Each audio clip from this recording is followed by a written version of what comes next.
டெய்லியும் புளியூர் கேசிகன் உரையிலேருந்து பழமொழி 400 பார்த்துட்டு இருக்கோம். ஸோ இன்னைக்கான பழமொழி பார்க்கலாம். இருதலையும் காக்கலைத்தார் அப்படின்னா, ஒரு காவடி தண்டு இருந்துட்டு 2 பக்கம் இருக்கிற சுமையும் பேலன்ஸாக கொண்டு போக தான் யூஸ் ஆகும்.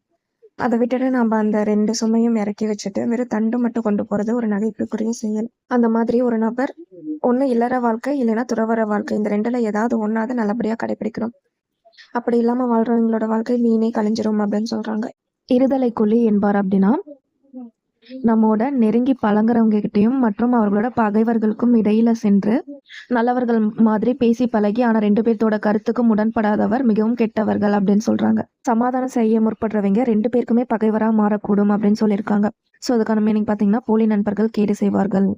இருளின் இருந்தும் வெளி அப்படின்னா, உண்மையான இருட்டா இருந்தாலும் பயந்து போன பறவை அந்த இருட்டை பகல் தான் நினைச்சு பயப்படும். அந்த மாதிரி மனசுல பயம் இருக்கிறவங்க கோட்டை போன்ற பாதுகாப்பான இடத்துல இருந்தாலும் எதிரிகளிடம் எளிதில் மாட்டிப்பாங்க அப்படின்னு சொல்றாங்க. ஸோ அதுக்கான மீனிங் தான் அச்சம் உள்ளவனுக்கு பாதுகாப்பே இல்லை அப்படிங்கிறது.